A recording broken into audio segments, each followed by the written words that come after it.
Bonjour et bienvenue dans l'émission de voyance. Christophe, votre voyant, répond à toutes vos questions. Il s'appuie pour cela sur les tarots et sur son étonnante faculté d'intuition. Bonjour à tous et bienvenue sur le plateau de l'émission de voyance.com. Eh bien écoutez, je suis ravi de vous accueillir pour cette dernière émission de la semaine. Alors juste avant de répondre à vos questions, ce qui est quand même le but et l'objectif de cette émission, notez que mardi 14 juin, nous entrerons dans une pleine lune de Sagittaire. Et comme le disait fort justement Cléophée, elle aura lieu pendant l'émission. Donc nous serons en direct de cette pleine lune depuis l'émission. Et donc à cette occasion, je ferai une intervention sur cette pleine lune, voir ce qu'elle peut nous apporter, voir quels sont les écueils, voir comment nous pouvons la vivre du mieux possible. Et pour cela, je prendrai l'antenne plus tôt que d'habitude, c'est-à-dire que comptez que je sois là devant vous, physiquement, vers 13h20. Voilà, bon, écoutez, ça c'était l'info. Maintenant, je vais répondre à la première question qui m'est posée par Georges. Georges, bonjour. Est-ce que quelqu'un du passé reviendra dans votre vie ?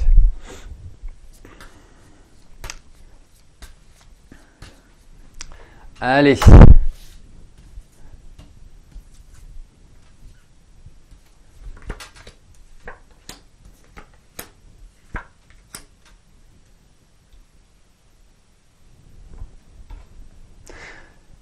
Juste une petite... que je vérifie quand même que c'est bien... Hop, je me mets un petit instant, je vérifie juste un point... Et on pourra commencer. Tac, tac, tac. Hop. Et on. Ok. Donc c'est bien sur le plan amoureux. 32, 39, 39, 39, 39, 39, 64.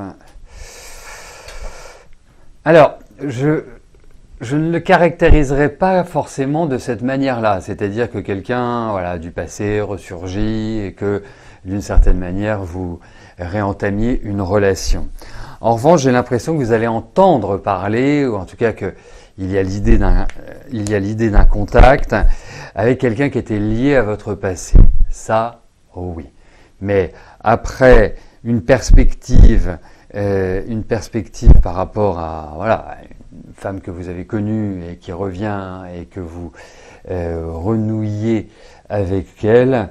Pour l'instant, je ne peux pas vous l'affirmer. Enfin, je ne peux pas vous le dire, bon, tout simplement. Mais ça bouillonne, quoi.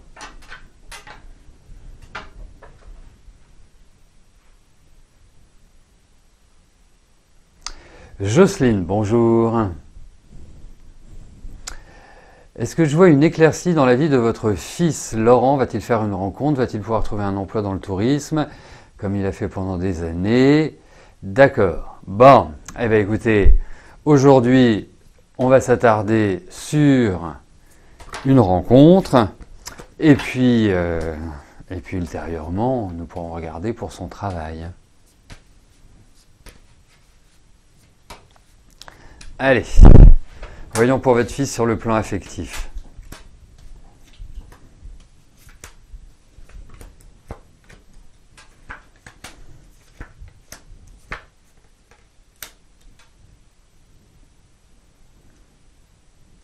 Il est quand même d'une extrême sensibilité, votre fils, hein. Et puis, pas toujours très communicant, hein, dans sa vie. Il faut, je dirais presque... lui tirer les verres du nez. C'est quelqu'un d'assez, à mon sens, hein, c'est quelqu'un d'assez discret sur tout ce qui se rapporte à la vie affective, à l'intimité, à son intimité et autres. Hein. C'est pas, à mon sens, quelqu'un qui parle à outrance. Et de facto, ça doit être le cas aussi quand il est en couple, c'est-à-dire quand il partage sa vie avec quelqu'un, on sent que c'est pas forcément quelqu'un qui s'exprime aisément. Alors, ça c'est quelque chose qui s'apprend, qui se cultive. Hein. Je ne vais pas vous apprendre que une vie de couple sans ou peu de communication fonctionne rarement, à moins que l'alter ego soit aussi dans cette dynamique-là. Mais enfin, ça fait assez retraite, pas vraiment vie de couple avec ébullition. Donc, là pour l'instant, bon, il peut y avoir des rencontres, mais je ne pense pas que ce soit des rencontres significatives, qui répondent plus à un besoin qu'à une espèce de projection vers l'avenir, pour lui dans ses relations. En revanche, je ne le vois pas seul. Vraiment, je ne le vois pas seul. Enfin, je vois pas, ça peut vous rassurer, je n'ai pas l'impression que votre fils finira sa vie seul. Voilà.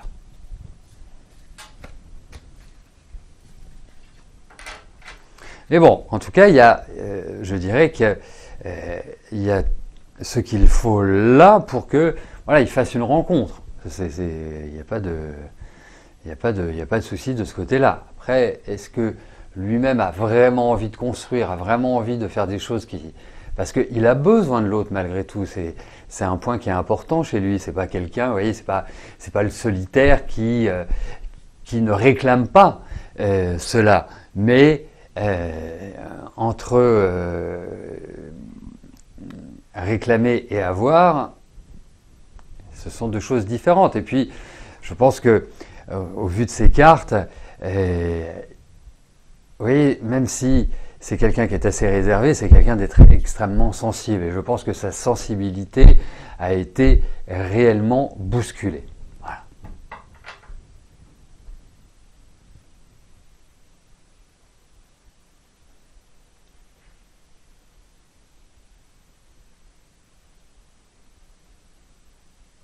Non, comme je vous disais, Jocelyne, vous savez, le principe de l'émission, c'est de répondre à une question par participant. Autrement, ce n'est pas équitable. Donc voilà, vous aurez l'occasion de me reposer cette question, ou si c'est une question urgente, vous m'appelez, et puis on organisera une consultation. Voilà, tout simplement. Sophie, bonjour. Est-ce bon pour vous de vous former à l'analyse transactionnelle ?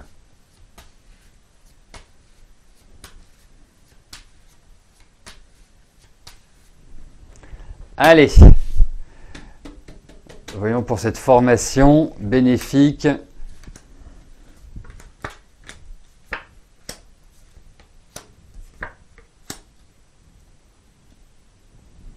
Alors, il y a une chose qui est claire, Sophie, c'est que moi, vraiment, j'ai l'impression que vous êtes quelqu'un qui aimait apprendre. Là. Mais j'espère que vous aimez aussi faire du sport. Parce que vu la tension qu'il y a en vous, pardon, mais où avais-je la tête, mais peut-être qu'en couple aussi, mais en tout cas déjà en vous, on va commencer, charité bien ordonnée commence par vous. Je trouve qu'il y a vraiment un besoin, voilà, d'expulser un peu toute cette tension. Donc vraiment faites du sport. En tout cas, trouvez une méthode qui vous permette d'expulser toute cette nervosité intérieure. Ensuite, vous me parlez de l'analyse transactionnelle. Moi, je trouve que ça vous convient très bien. Ça vient très bien compléter tout ce que vous avez pu faire. C'est, je pense, quelque part une bonne énergie. Et je pense que, de toute façon, il y a cette idée de sorte de révélation, ou en tout cas d'apport de connaissances, de fonctionnement, de process, de manière de procéder, qui me paraissent quand même plutôt pas mal. Voilà. Alors, Ensuite, effectivement, je ne sais pas pourquoi vous me posez la question, mais en tout cas, ce que je ressens, c'est que votre année là, au moment où nous parlons, est loin d'être simple. Donc c'est peut-être pour ça. C'est l'accumulation d'une fatigue aussi, parce que voilà, il y a une certaine fatigue. Donc est-ce que vous dites, est-ce que je vais avoir le courage? Est-ce que je vais avoir l'énergie? Est-ce que je vais avoir tout ce qu'il faut pour pouvoir m'engager sur cette nouvelle route? Donc, d'une certaine manière, moi je trouve que ça vous va bien. Donc, l'énergie, vous la retrouverez. Le stress, il va finir par s'atténuer, hein, parce que là je le trouve quand même un peu trop haut. Mais voilà quoi. En tout cas, tout ce qui est en rapport avec la psychologie, l'analyse, etc., je trouve que voilà, ça vous va admirablement bien. Donc, ça me paraît être une bonne issue.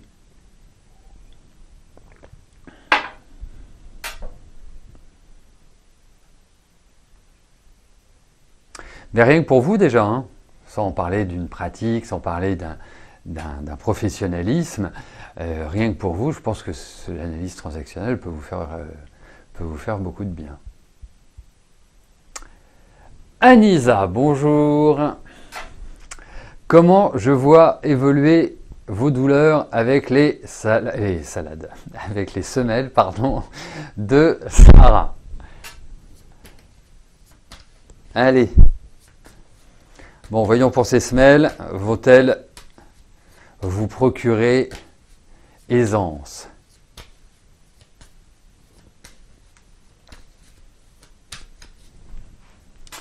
Allez.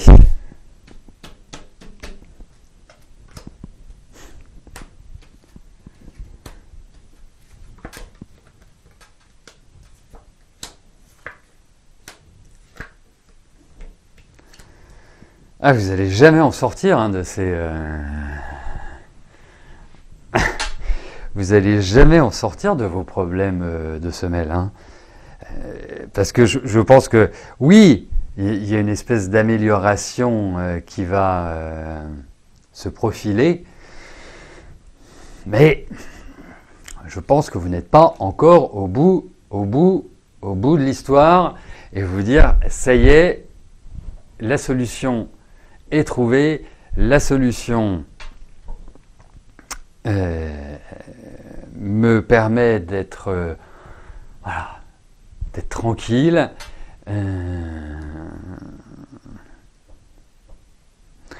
Donc oui, il va y avoir un certain confort, mais c'est pas le confort à 100% optimal qui vous permet vraiment d'être comme un poisson dans l'eau, si je puis me permettre l'expression. Voilà, c'est tout simple. Donc, je pense que vous aurez l'occasion de me reposer la question.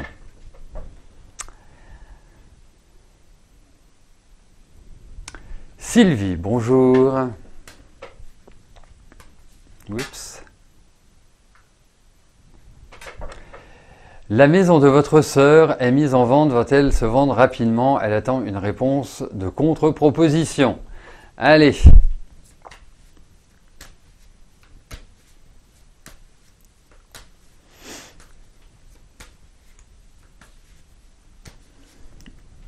Allez, voyons pour la vente de la maison de votre sœur.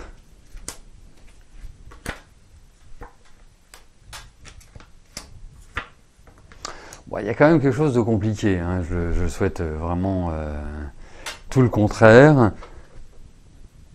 Mais là, il y a quand même des points de blocage. Hein. Donc,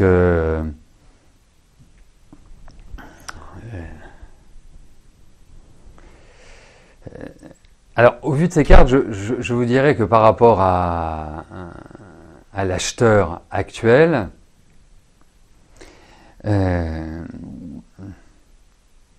il risque d'être un peu âpre, un peu rude dans la négociation. Alors, Moi, je vous dirais, j'ai plus, enfin voilà, c'est un feeling comme ça que j'ai. Hein. Je peux pas vous expliquer pourquoi, je peux pas vous expliquer comment, je peux pas. Mais j'ai vraiment le sentiment que c'est comme si elle en était débarrassée l'année prochaine. Vous voyez, hein, ça me fait un petit peu cet effet-là.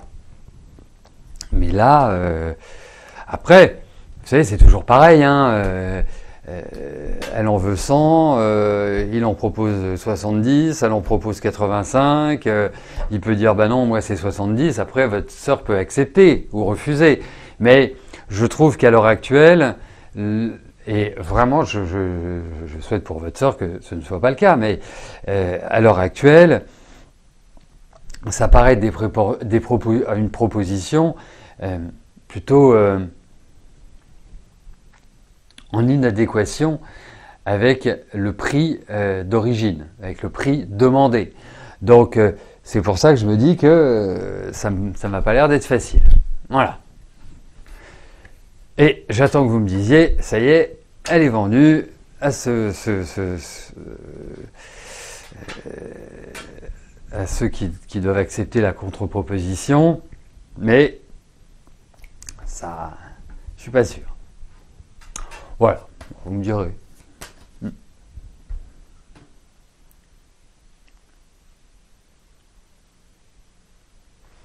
Annie, bonjour. Votre fils, Florian, va-t-il pouvoir reprendre l'appartement de sa sœur? Le propriétaire va-t-il accepter?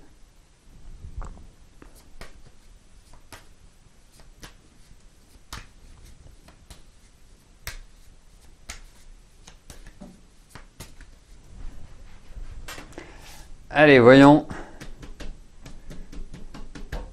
Pour votre fils et cet appartement.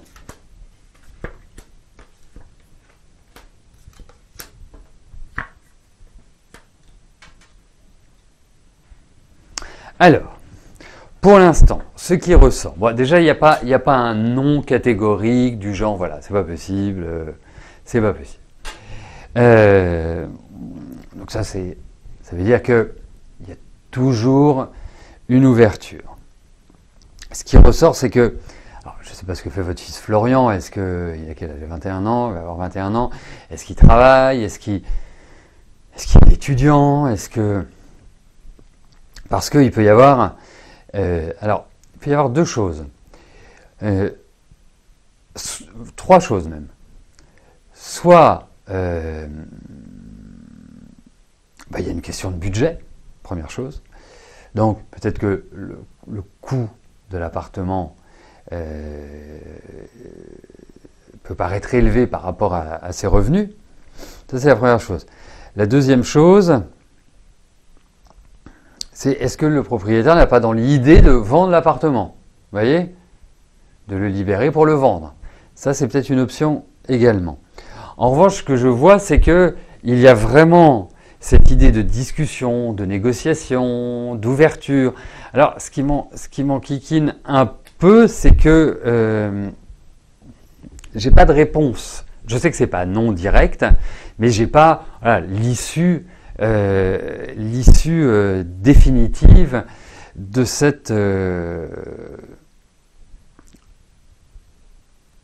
projet. Mais en tout cas, il y a vraiment l'idée d'un déménagement. Et vous me dites octobre, ça c'est plutôt pas mal. C'est plutôt pas mal parce que on a quand même dans les cartes, on a quand même cette notion de temps qui ressort et qui voilà. Après, je trouve que votre fils présente bien. Vous voyez, ça paraît pas un margoulin, ça paraît plutôt quelqu'un de propre sur lui. Vous voyez, voilà, on se dit pas oh là là, allez, il va payer le premier mois et puis après il va laisser les choses à volo. Mais en tout cas, je vous dirais une chose, traduire comme ça. S'il n'a pas cet appartement-là, il en trouve un tout de suite derrière. C'est-à-dire que quelque part, ce n'est pas un problème. Mais bon, moi je trouve qu'il exprime de bonnes garanties. Et l'autre point, c'est que il faut qu'il rencontre le propriétaire ou qu'il lui parle, parce que je pense que votre fils peut être peut être un bon vendeur en fait. Vous voyez, peut avoir, je dirais, la tenue, qu'elle soit physique ou verbale, idéale pour rassurer un propriétaire.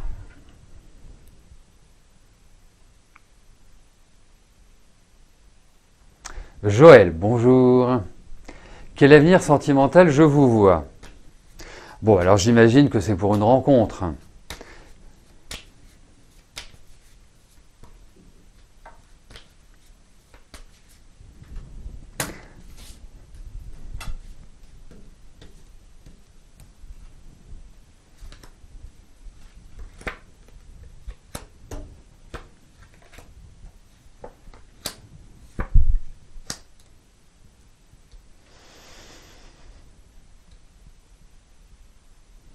Alors,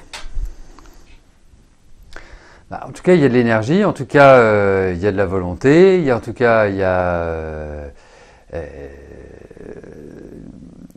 vraiment l'idée chez vous d'un processus, d'un projet important. Hein, vous ne me posez pas comme ça la question au hasard. Ensuite, moi, je vous dirais, je vais répondre oui à votre question. C'est-à-dire que par rapport à votre envie de rencontrer quelqu'un, il y a l'idée de quelqu'un qui rentre dans votre vie. Après, je ne dis pas que c'est simple. Il peut y avoir des particularités, ou il peut y avoir une situation de vie qui ne permet pas, voilà, de se dire ah bah voilà, ça déroule, c'est vraiment, ça va tranquille, c'est une énergie où voilà, il n'y a pas d'aléa, non, je pense que soit lui est en couple ou dans une relation qui n'est pas forcément hyper top, et ce qui peut nécessiter une attente, une patience, une frustration, des choses comme ça. Mais en tout cas, effectivement, il y a quand même cette idée de rencontre. Et puis je dirais que je trouve que les périodes dans lesquelles vous entrez sont tout à fait opportunes pour justement faire cette rencontre. Voilà Joël. Sarah, bonjour. Votre ancien manager qui a quitté la société il y a 1 an, vous avez promis qu'il vous proposerait un poste dans sa nouvelle équipe. Vous avez beaucoup travaillé, aujourd'hui vous apprenez qu'il a embauché une autre personne de votre équipe. Vous vous sentez trahi. Vous a-t-il menti? Alors, on va regarder, mais après, c'est... Ouais.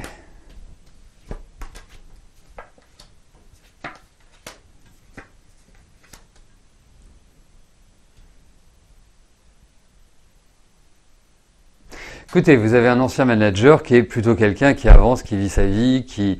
Voilà, hein, c'est d'une certaine manière quelqu'un voilà, de très indépendant, qui n'en fait qu'à sa tête.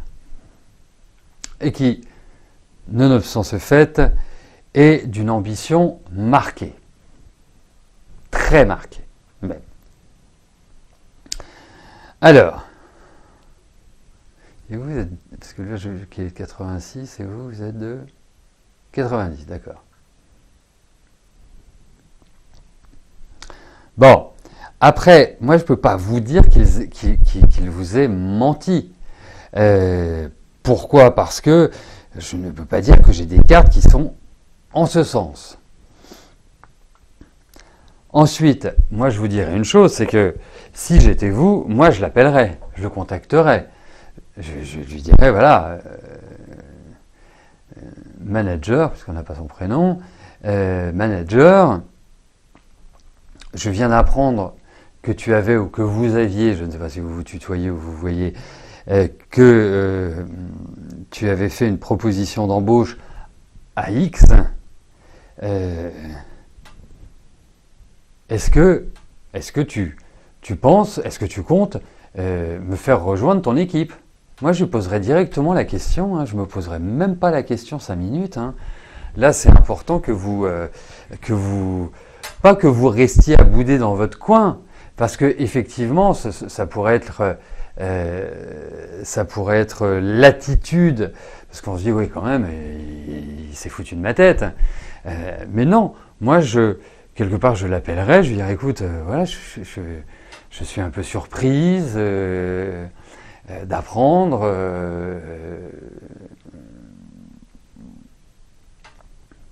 Donc, est-ce que tu m'invites toujours à rejoindre ton équipe?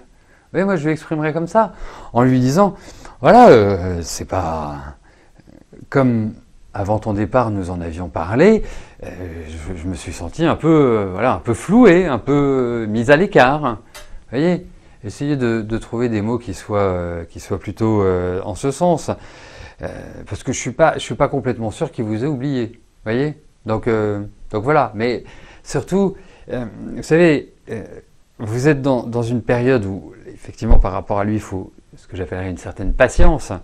Mais le point est, c'est que il est important, à l'heure actuelle, que ce soit vous qui preniez le taureau par les cornes, que vous agissiez, que vous soyez dans une énergie de dynamisation. Et c'est ça qui est important. Voilà. Moi, en tout cas, je n'hésiterai pas une seconde à le contacter. Voilà, écoutez, nous arrivons au terme de notre émission. Je vous souhaite à tous une excellente fin de journée, un très agréable week-end. On se retrouve mardi 14 juin pour notre prochaine émission de voyance en direct, accompagnée d'une intervention sur la pleine lune de Sagittaire. Voilà, un programme intéressant, vous verrez. D'ici là, portez-vous bien et je vous dis à plus tard. Merci, bye bye.